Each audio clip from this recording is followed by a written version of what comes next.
Hello YouTube, here we are with another part in the cargo trailer to camper conversion. As you see in the last part, we had a little bit of a setback with the front counter area. That's the way she works out sometimes. So this time I want to proceed and do her right and see how far we go from here.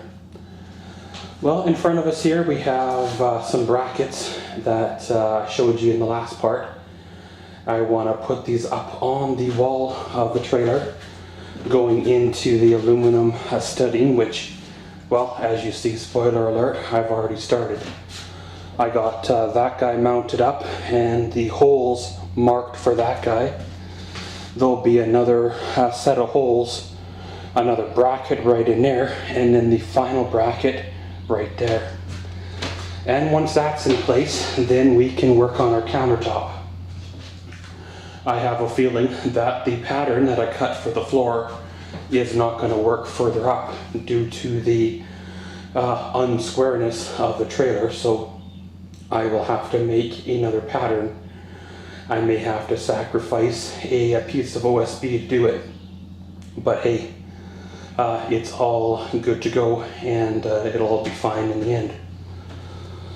So of course I've already, like I said, installed that one there. It went in there super smooth and everything's good there. So we'll get these other three in there and we'll see how she... Okay guys, so there we go. As you've seen, the brackets are in place.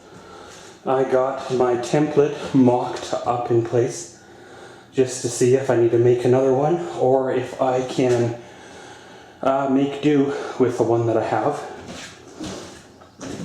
As you see, it's whatever it would be, about 1/4 of an inch under on this one side, and it's acceptable on this side.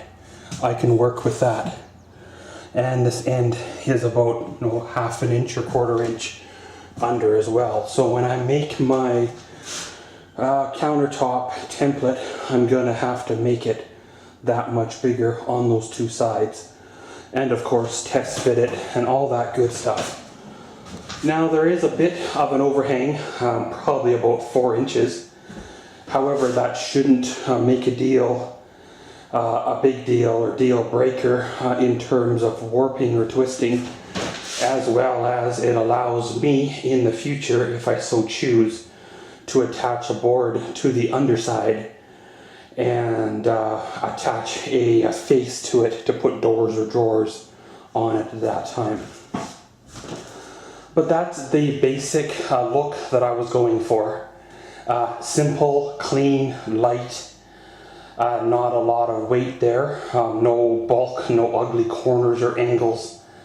Underneath I can put tubs, put the cooler, put a little mini bar fridge, whatever I want to do under there for now, until such time as the project takes the next stage in the next few years. So now that it looks like it's up to standards, we're going to have to start the plans for the countertop itself. Okay guys, so here we go. As you see, got the pattern out of the trailer now. It's sitting on a 5/8 piece of plywood.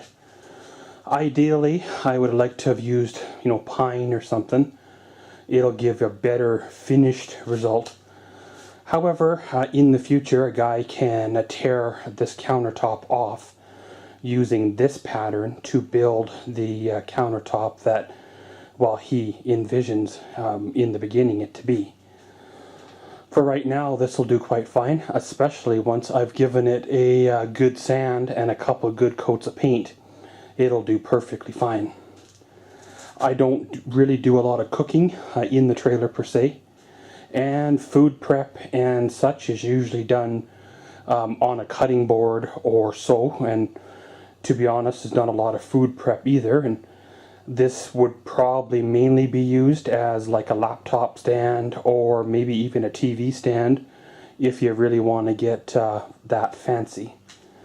So of course, I dug around in my collection of plywood and stuff. I've got a stash in this corner, as well as a large one over in that corner there. Came across a sheet of plywood here that's dated 2013, so I have no idea when it was bought for, like, what project or so, but hey, it's going to come in use now. So like I said, got the template on here, got it all traced out. Gonna try to cut the best that I can following the template line. I'll probably have to sand the edges a little bit. One, to remove the roughness, and two, to bring the line back to where she needs to be, because, well, you know, a tracing of a pattern is never as sharp as the original, so we'll do what we can. Well, as you may have noticed, I did extend the pattern out a little bit more, just to take up that 1/4 inch of room all the way around. By the time I measured out the countertop, got her square in the trailer, there was a difference. So there is like a 1/4 inch difference between the bottom of the trailer and the top of the trailer in terms of measurement. So hey, that's the way she is. So let's fire up the saw, make a couple of cuts, and see what happens. Okay, so there we go. Well, as you see, there is a hole in our 5/8 sheet of plywood. Got it all cut out and everything, and well, it worked out to be close to what I'm thinking. Well, as you see, it is set in place. The angles on it are good. The gaps, I guess you could say, all the way around are consistent. Nothing at all that a very small trim won't be able to take care of by far. Like I said, it's just set in there right now. One, I'm going to have to hit her good with some sandpaper to smooth it on out. Trying to decide if I want to rotor that leading edge or just sand her really, really good for now. Being this, it may or may not be the forever, if you want to say, countertop. How much do you put into it? Unfortunately, I don't have any hardware on hand, like bolts, to bolt this down. So yet again, there is another round to the hardware store to be made, but which is not a big deal because, well, I have material to return anyway. So all in all, it works out to be good. So let's break out the sander and run her on over. I'll probably do the bulk of the sanding off camera again, because this fine dust gets in the camera, and well, we can't be replacing another camera here this summer. Okay guys, so there we go. Got the countertop in place. Got the brackets all up and got the countertop on. It's not fastened on down, obviously, and it's not finished as in painted or stained or anything yet. Mainly because I haven't quite decided if I'm going to stain it, paint it, cover it with something, and it needs a bit of sanding, obviously.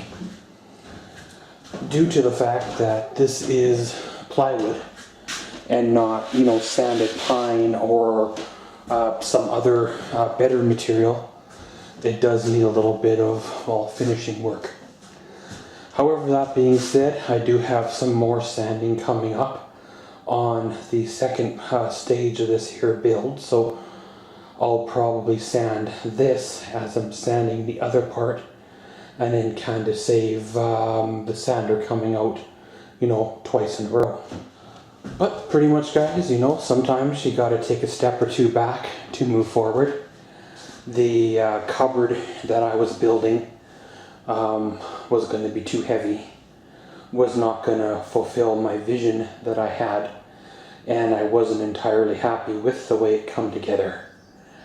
I'd imagine there's probably a better way of doing it than the way I was going about it. However, for me, that was the only way that I could think of and do at the time. This one here works a lot better, especially for my current style of camping. I have my own way of camping that's worked for quite a long time, and this way here with the countertop, well, it'll accommodate a lot of uses, even if I'm not using it as a food preparation area. But pretty much, guys, thanks for joining us on this here part. Join me again in the next part. We'll be working on, well, the bed. The bed itself is another story. We'll have to engineer it in such a way that it's got strength, but at the same time, it's not super heavy. And as always, thanks for watching Maxwell's World. Comment, subscribe, and enjoy.